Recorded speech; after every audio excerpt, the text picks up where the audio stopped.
My name is Aurora Vance, and I am 28 years old. For most of my life, my father's opinion was the only one that mattered. He was Alistair Vance, a titan in the art world, a collector whose nod could make a career and whose frown could shatter one. And to him, my paintings, the things I poured my soul into, were nothing more than a cute but worthless hobby. I never imagined that the night of my first solo exhibition, the night I dreaded his judgment more than any other, would also be the night his greatest secret would be exposed, shattering his world and building mine from the very foundations of his lies. It was a night that would prove that the most beautiful art is sometimes born from the deepest pain. Before I tell you about that night, about the hushed gallery and the ghost who walked in from the past, I want to hear from you. Let me know where you're watching from in the comments below. And if you've ever felt underestimated by someone you loved, someone whose approval you craved, hit that like button because you will understand this journey in your bones. If you're new here, I hope you'll subscribe to join our community of storytellers, a place where every voice is valued. Growing up, our house wasn't a home. It was a museum curated by my father. The walls were a testament to his impeccable taste and immense wealth, adorned with the works of masters whose names were spoken in reverent whispers. Rothko, Pollock, de Kooning. Each painting was a statement, an asset, a piece of a carefully constructed empire of culture. But amidst all that celebrated canvas, there was no space for me.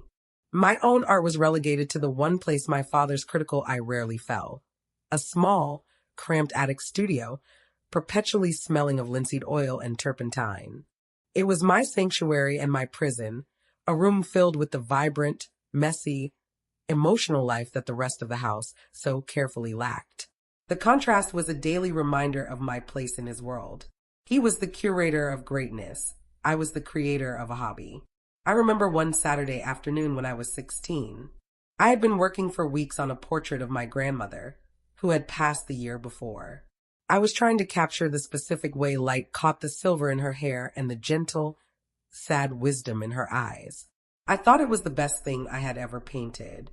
My father walked past the open attic door, a crystal tumbler of scotch in his hand, his posture radiating an easy, unassailable authority. He paused, not stepping in, but leaning against the doorframe as if the very air of my studio might soil his bespoke suit. He glanced at the portrait, his eyes scanning it with the same detached coolness he used to assess a piece at auction. "Still at it, I see," he said, his voice smooth and disinterested. He took a slow sip of his drink. "It's good to have a hobby. It certainly keeps you occupied." The words, seemingly benign, were a perfectly polished dagger. He didn't say it was bad. He didn't need to. He classified it, relegated it to the realm of needlepoint and ship-in-a-bottle building, a quaint pastime for an unserious person. The familiar sting of it, hot and sharp, rose in my throat. I wanted to scream, to defend the hours of work, the love, the grief I had poured onto that canvas. But I didn't. I just looked down at my palette, a swirl of useless, beautiful colors, and murmured, "Yes, Father." That was always my response. My passivity in the face of his casual cruelty was my oldest, most ingrained reflex. It was a flaw he had carefully cultivated in me, a silence that gave his pronouncements the weight of undisputed fact.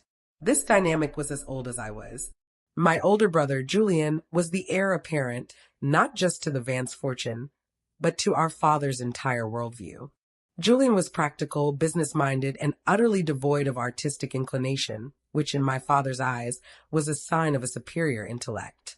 I recall a family dinner when Julian was 17 and I was 15. He had drafted a meticulous, 20-page business plan for a high-tech car washing service he wanted to start with his friends. My father held up the binder as if it were the Dead Sea Scrolls. "Look at this," he announced to my mother, his voice booming with pride. "A perfect P&L projection, an understanding of market penetration. This, Eleanor, is a mine for the future. This is how you build something that lasts." Later that evening, feeling a desperate need to be seen, I showed him a series of charcoal sketches I'd done of the city skyline, focusing on the interplay of light and shadow on old brick. I had spent a month on them, experimenting with perspective and texture. He leafed through them quickly, his thumb smudging the corner of one. Very nice, dear, he said, handing the sketchbook back to me without meeting my eyes. Why don't you put the best one on the fridge? The fridge. The place for children's finger paintings and grocery lists. Julian's business plan was framed and mounted in my father's study. My art, my soul, belonged next to a magnet shaped like a cartoon cat. The message was clear and consistent. Julian built empires. I made decorations. The only person who ever saw the light in me was my maternal grandmother, Isabella. She was the antithesis of my father, warm, chaotic, and a firm believer in the power of beautiful, useless things. When I was 12, she took me to a dusty, cluttered art supply store, a place my father would have deemed beneath his notice. She bought me my first set of professional-grade oil paints, a treasure trove of pigments in gleaming metal tubes. As she paid the shopkeeper in cash, she leaned down and whispered to me, her breath smelling of peppermint and secrets. Don't you ever let him dim your light, my little star. Some men are so blinded by the glare of their own reflection, they can't see the constellations right in front of them. She was my anchor, my secret keeper. When she died, the world felt colder, and my father's shadow grew longer and darker, with no one left to hold a candle against it. Julian, for his part, was never malicious. He was simply a product of his environment, a perfect echo of my father's values.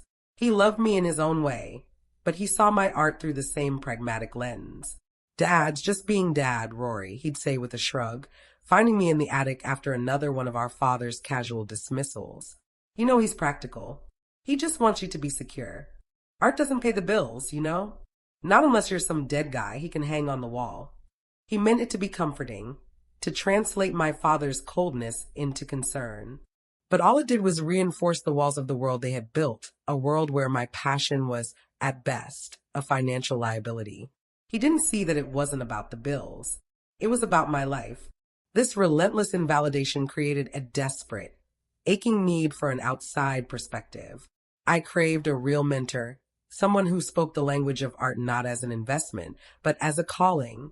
After high school, I poured everything I had into a portfolio for the country's most prestigious art institutes. I worked for a year, refining my technique, creating pieces that were technically proficient, polished, and utterly soulless. They were paintings designed to please a judge like my father, and they were all rejected. One by one, the thin envelopes arrived, each a sterile, polite confirmation of my own deepest fear, that my father was right. I remember the day the last rejection letter came. I was sitting at the kitchen island, the letter lying flat on the cold marble. My father walked in, saw it, and placed a hand on my shoulder. It wasn't a gesture of comfort, it was one of ownership of a point proven. Well, what did you expect, Aurora? He said, his voice gentle, which was somehow more devastating than his usual scorn. It's an incredibly competitive world. It takes more than just enthusiasm. Perhaps this is for the best. It's time to consider a real career. I can make a call, get you an internship at the firm. You could be very good with acquisitions. He was already absorbing my failure into his world, transforming my broken dream into a new role for me in his empire. That was my lowest point. I went up to my studio and began to methodically pack my canvases away, the smell of paint and solvent feeling like the scent of my own foolishness.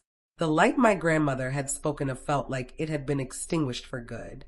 I spent weeks in a fog of despair, aimlessly wandering through the silent, art-filled halls of our home. It was during one of these bleak afternoons in my father's vast library that my life quietly pivoted. I was pulling books off shelves at random, the titles a blur of art history and auction catalogs. I picked up a heavy, leather-bound book, a retrospective of post-war abstract expressionism. A page fell open to a painting that seized my breath. It was a chaotic, violent, and breathtakingly beautiful canvas. It was all raw emotion, rage and grief, and a sliver of defiant hope, rendered in thick, furious strokes of color. It was everything my technically perfect, emotionally sterile portfolio was not. The artist's name was printed in small type at the bottom of the page, Silas Moreau. A footnote mentioned that Moreau, once hailed as the most promising voice of his generation, had produced a fiery, brilliant body of work in a few short years before vanishing from the public eye completely in the late 1980s. He had become a legend, a myth. The art world buzzed with rumors that he was dead, that he was living in seclusion, that he had destroyed all of his later work. I felt a jolt, a current of pure, unadulterated curiosity that cut through my apathy. I took the book to my room and began to search for his name. I became obsessed. I spent days, then weeks, falling down a rabbit hole of research. I read old, archived interviews from the dawn of his career. In one from an obscure art journal dated 1985, the interviewer asked him about his contemporaries. He spoke with acidic disdain about the commercialization of the art scene, the way galleries were turning into stock exchanges, and then a single sentence that made the hair on my arm stand up. "You have artists like Alistair Vance," he'd scoffed, "who paint with one eye on the canvas and the other on the market. That's not art, that's manufacturing. He'll be a very successful dealer one day." Alistair Vance, my father, he had been a painter, a contemporary, a rival of the very man whose work had just resurrected my soul. My father had never, not once, mentioned that he had ever held a paintbrush. The discovery of this single, buried sentence felt seismic. It recontextualized everything. His dismissiveness, his obsession with established value, his refusal to even acknowledge my work as legitimate. Was it possible it all came from a place of his own buried failure? The question ignited a new kind of fire in me. It was no longer just about getting validation. It was about finding the truth. And the only person who had it was Silas Moreau. I had to find him. My quest began. It was a fool's errand, chasing the ghost of a man who hadn't been seen in 3 decades. I started with the last known gallery that had represented him. The owner had retired years ago, but I tracked down his son, who vaguely remembered his father talking about Moreau buying some land way out west, where the sky is big enough to think. It was a breadcrumb, but it was all I had.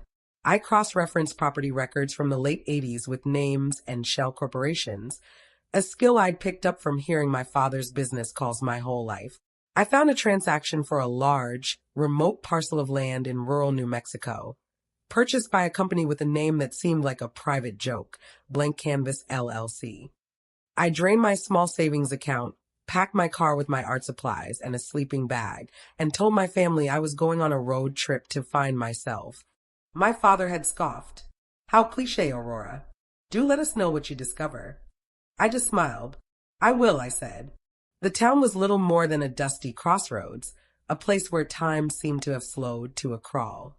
For a week, I asked around, showing a grainy printout of Silas's old author photo. Most people shook their heads, their faces blank. They were wary of outsiders, protective of their own. I was about to give up, my hope dwindling with my cash, when I spoke to an old woman running a cluttered antique shop. She squinted at the photo.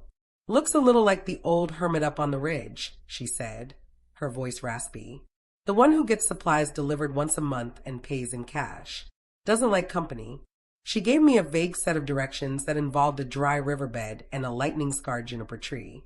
My heart hammered against my ribs. It was him. It had to be. The drive up the ridge was treacherous, a barely there dirt track that scraped the undercarriage of my car.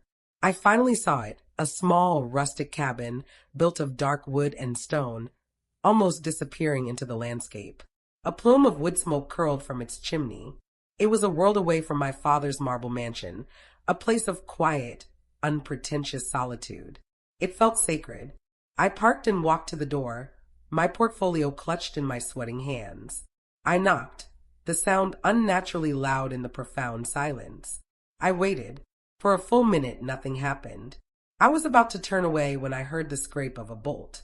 The door cracked open a few inches and a pair of eyes, startlingly blue and piercing, stared out at me. He was older, his face a roadmap of deep lines, his hair a wild mane of silver. He looked like the land he lived on, weathered and formidable. "I don't see visitors," he said, his voice a low growl, and he started to close the door. Panic and adrenaline surged through me. This was my one chance. I didn't beg or plead. I didn't even say his name. I just did the only thing I could think to do. I opened my portfolio.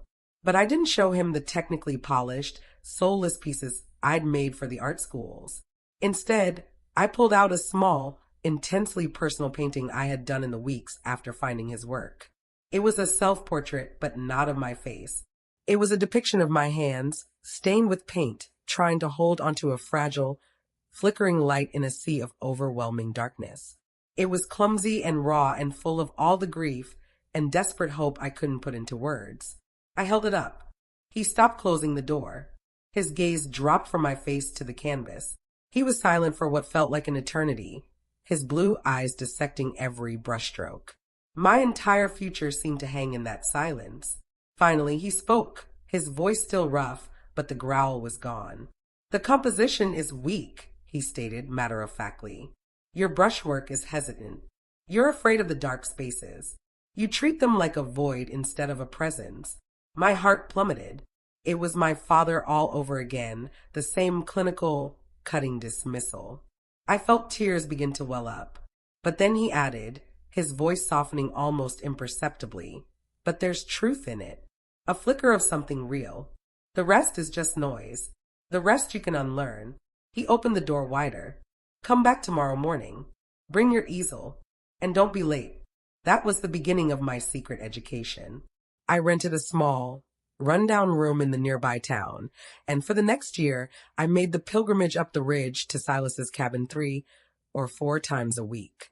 To my family, I was taking a gap year, enrolled in some vague community college art classes. The deception was a necessary armor, protecting this fragile, sacred new part of my life from my father's corrosive influence.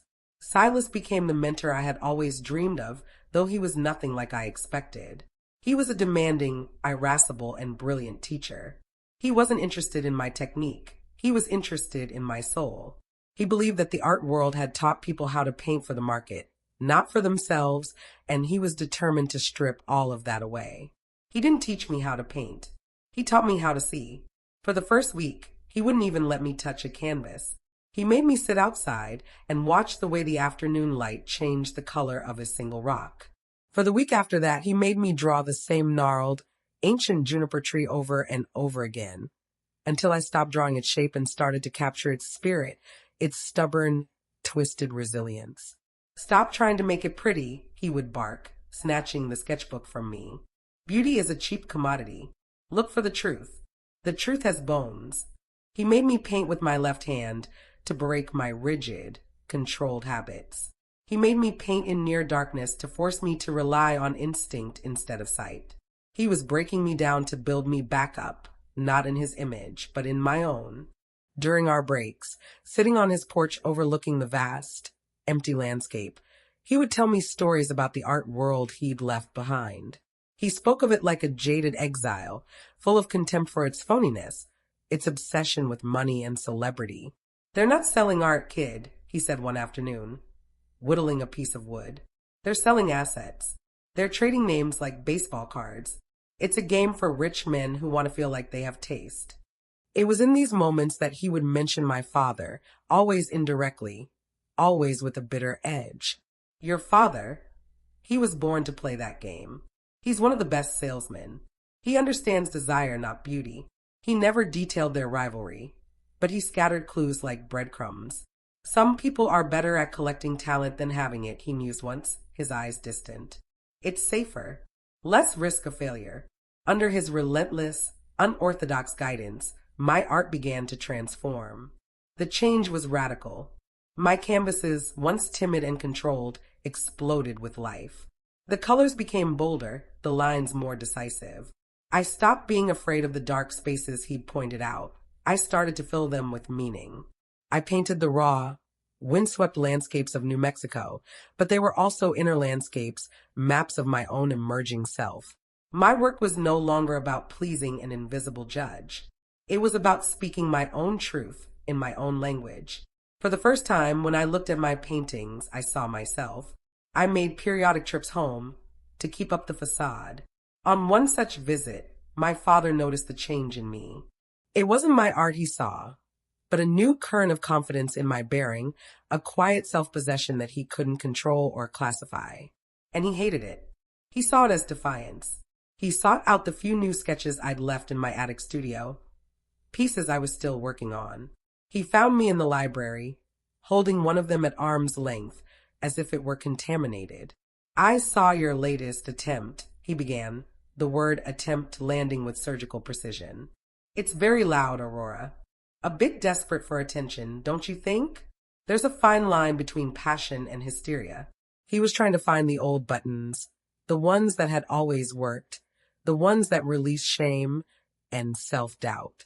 But they were losing their power.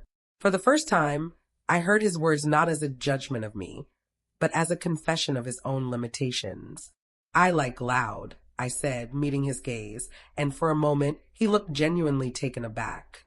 One day, after nearly a year of my apprenticeship, Silas declared I was ready. He looked at a large canvas I'd just completed, a swirling, abstract piece that captured the violent beauty of a desert thunderstorm, and gave a single, sharp nod. It was the highest praise he had ever given me. There's a gallerist in the city, he said. Elena Rostova.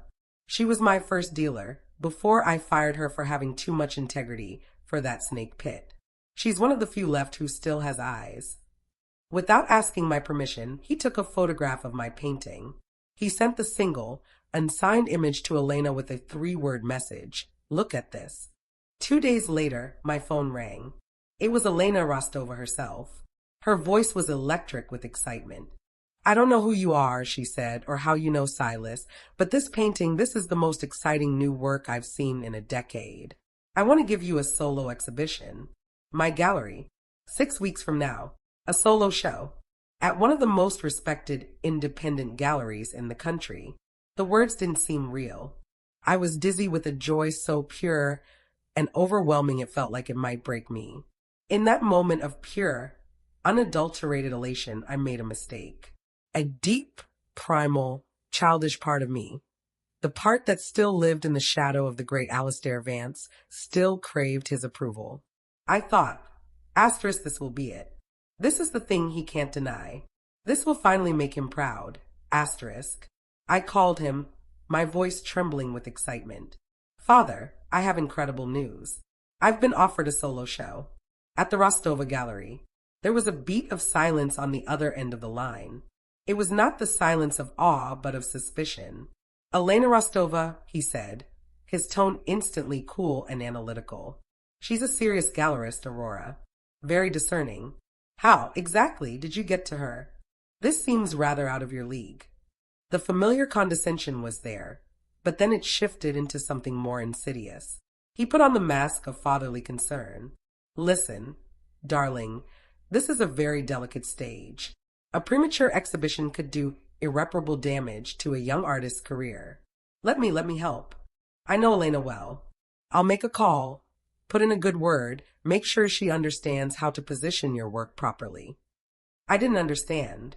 I thought he was finally going to help me, to use his immense power for my benefit. I thanked him, my heart swelling with a foolish, misplaced gratitude. I didn't hear the phone call he made to Elena. I didn't have to. I saw the aftermath. The next day, Elena called me back. The electricity was gone from her voice, replaced by a cool, professional distance. Aurora, she said, her tone strained.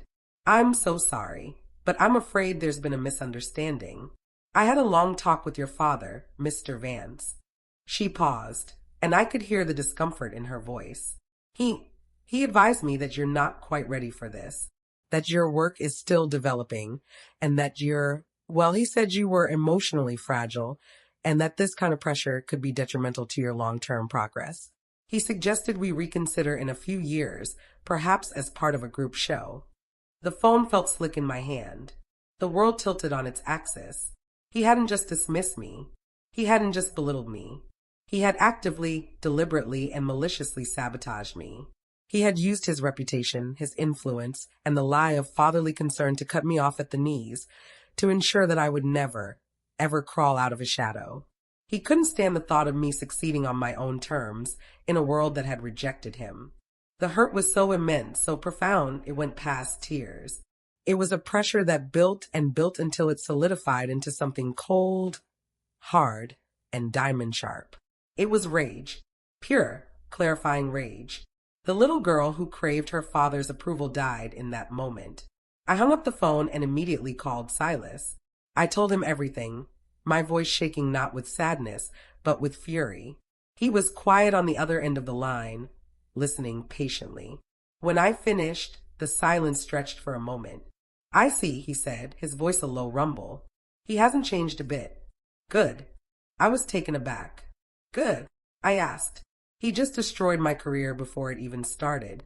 "No," Silas corrected me, his voice firm. "He just showed you his true face. He just gave you a gift. The gift of no more illusions." He took a breath.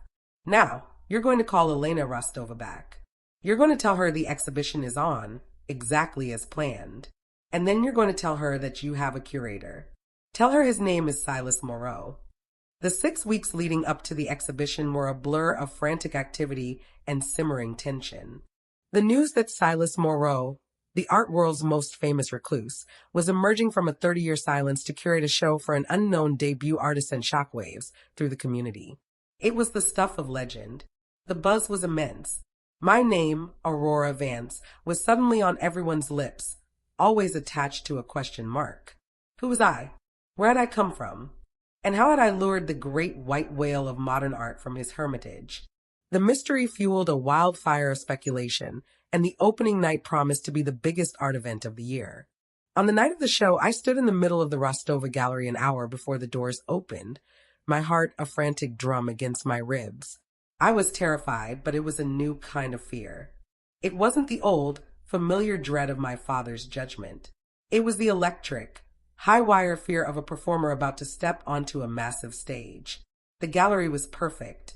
Elena, now my staunchest ally, had given my work the space and light it deserved. I walked from piece to piece, seeing the story of my last year hanging on the walls.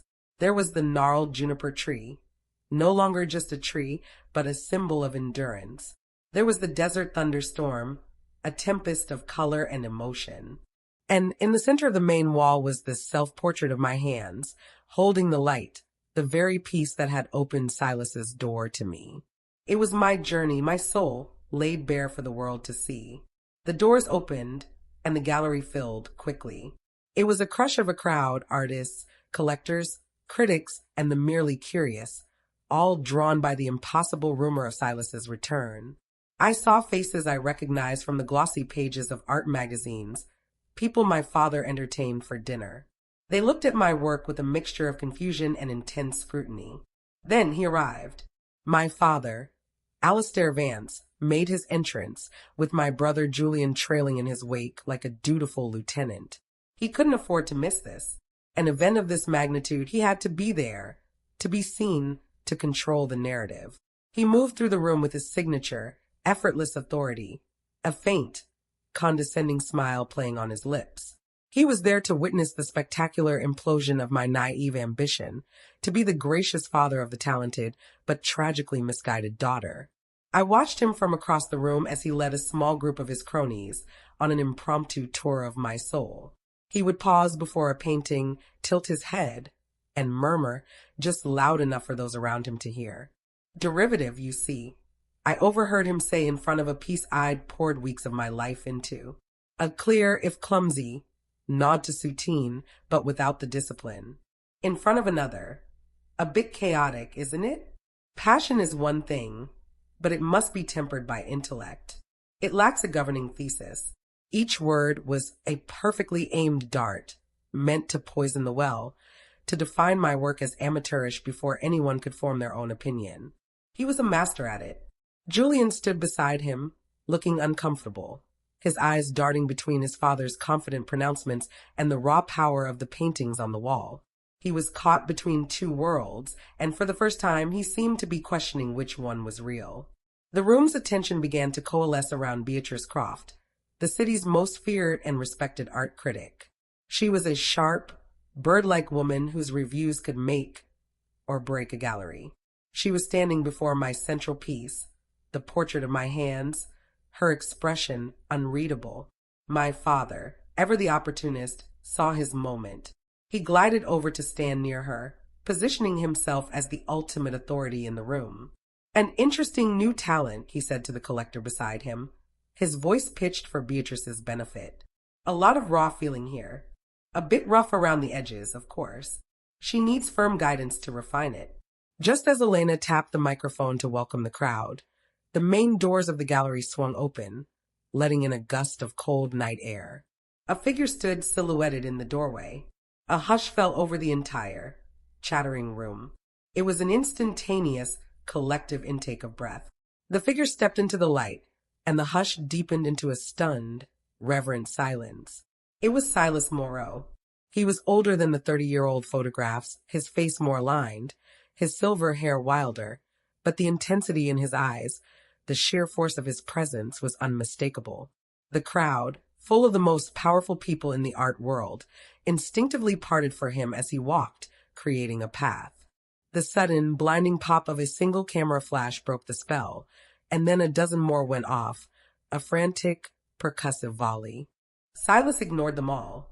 He ignored the gasps, the whispers of his name, the outstretched hand of a famous museum director. His eyes scanned the room, found me, and he walked straight to me. He put his weathered hands on my shoulders, and for a moment, it was just the two of us again in his quiet, dusty cabin. He looked at me with a pride so fierce and profound it felt like a shield. Then, he turned to face the silent, waiting crowd. His voice, when he spoke, was a low rumble that filled every corner of the gallery. It was the voice of a prophet emerging from the desert. For 30 years, he began, I have stayed silent. I have watched from afar as the world of art, my world, was hollowed out and turned into a marketplace of egos and empty things.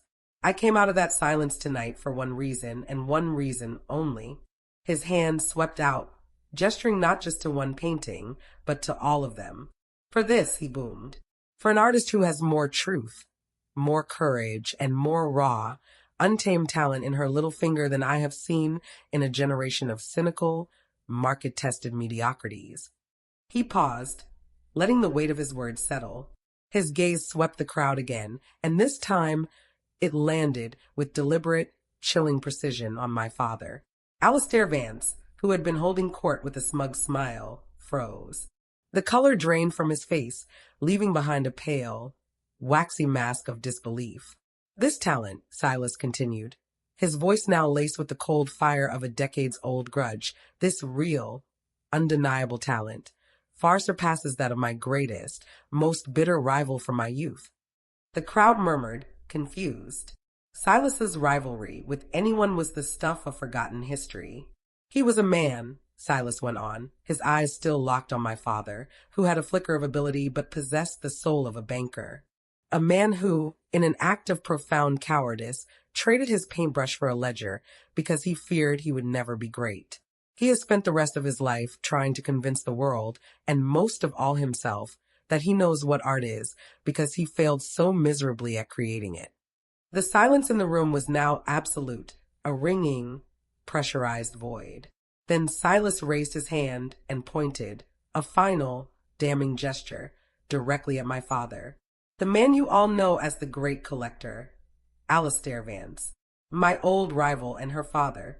For a second, there was nothing, just the deafening silence and 200 pairs of eyes swinging from Silas to my father. Alistair stood as if turned to stone, his face a horrifying collage of shock, fury, and utter public humiliation. Then the dam broke. A collective gasp swept the room, followed by an explosion of frantic whispers. Beatrice Croft was scribbling furiously in her notepad, a slow, predatory smile spreading across her face. This wasn't just a review anymore. This was the story of the decade. Reporters with cameras were surging forward, their flashes firing like machine guns, capturing my father's face as it crumpled. He was, for the first time in his life, completely and utterly exposed. He was no longer the arbiter of taste, the powerful collector. He was just a failed painter, a bitter rival, a fraud.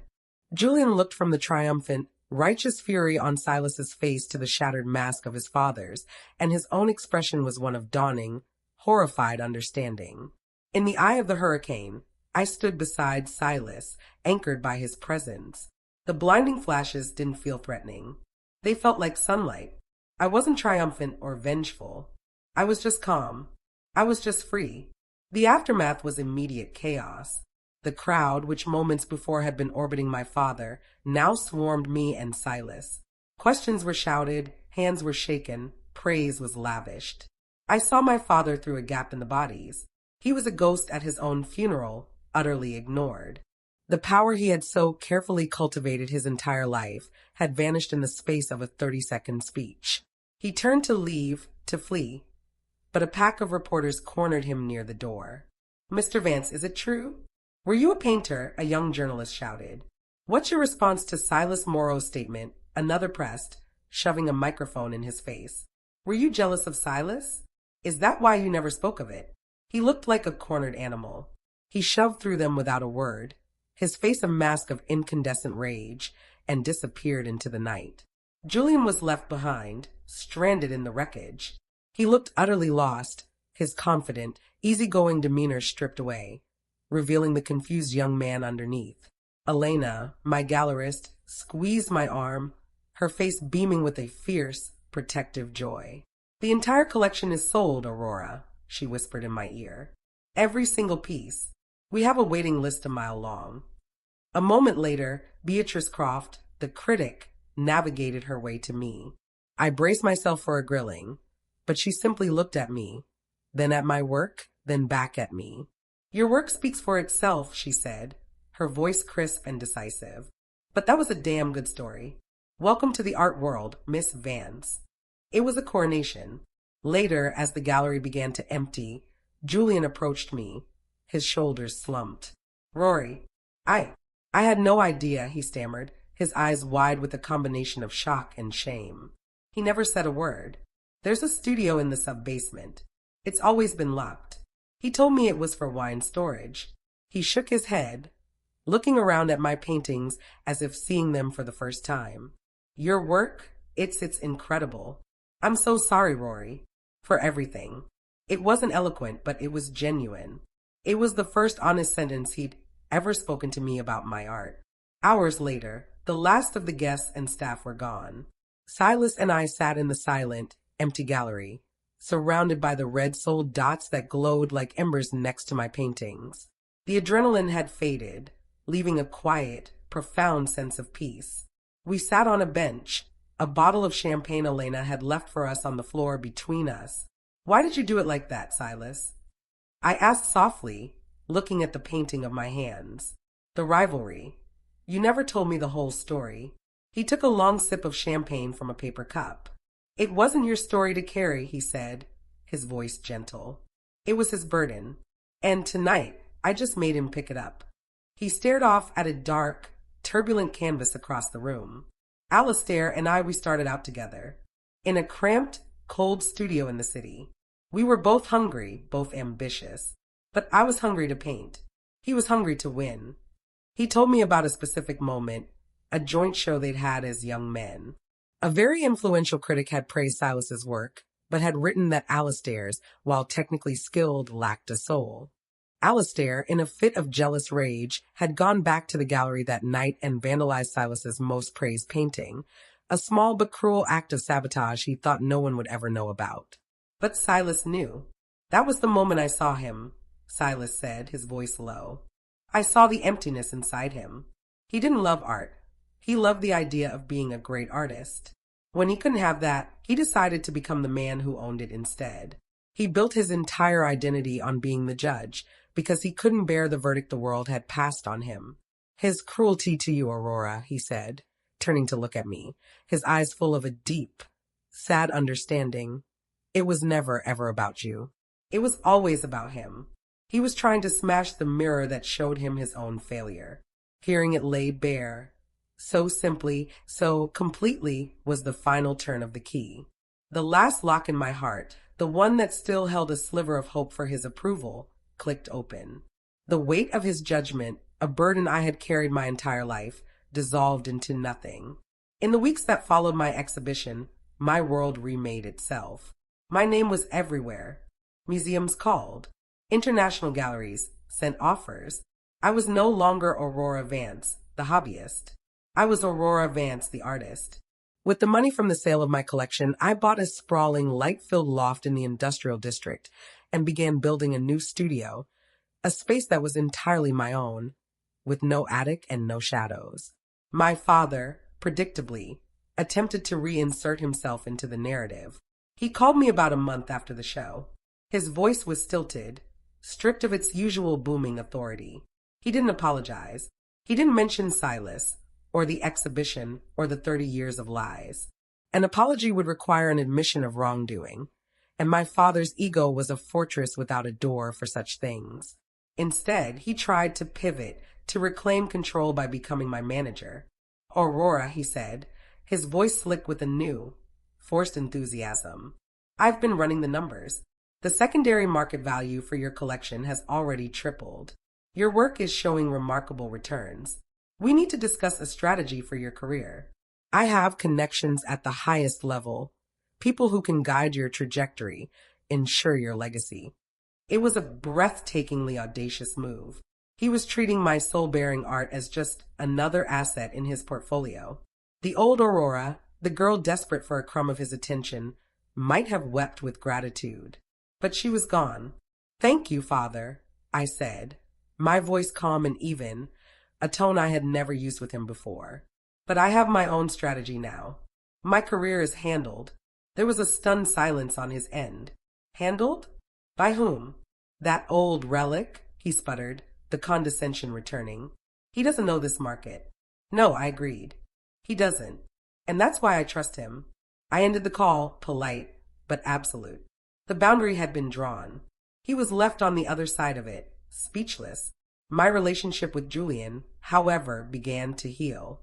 He started visiting my new studio, at first hesitantly, then with a genuine curiosity. He would sit and watch me paint, asking quiet, thoughtful questions. He was trying to learn a new language, the one our father had forbidden. He told me he confronted our father, who had dismissed the entire incident as theatrical nonsense from a jealous old man. But Julian didn't believe him anymore. "He's just a man in a big house full of expensive things," Julian said one afternoon, looking at a vibrant, chaotic canvas I was working on. You're actually building something." He was breaking free.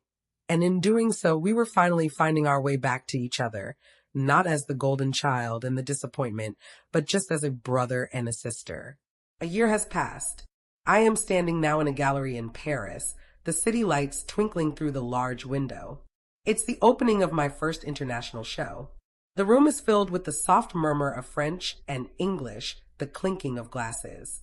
My life is unrecognizable from what it was. I am a respected artist. I have a voice that people want to hear. And I did it not by winning my father's approval, but by finally accepting that I would never have it. I realize now that I spent so long seeking validation from a man who was fundamentally incapable of giving it because he could not even validate himself. His judgment was a cage of his own making, and I had volunteered to live inside it. The greatest piece of art I ever created wasn't a painting. It was the life I'd built for myself, canvas by canvas, brushstroke by brushstroke, outside the suffocating frame of his expectations. Sometimes, I think, the people who underestimate you the most are giving you a strange and painful gift. They are the ones who force you to stop looking for your reflection in their eyes and to start building your own light on the inside, a light that no one can ever extinguish. That strength, that unshakable sense of your own worth, is the one masterpiece that can never be bought or sold. Have you ever had to find your own path when someone you loved told you it was worthless? Share your story in the comments below. I promise I read everyone. And please, don't forget to like this video if my story resonated with you, and subscribe for more stories about finding your own strength in the face of the storm. Thank you so much for listening to my journey tonight. Remember, your worth is absolute, and it is non-negotiable.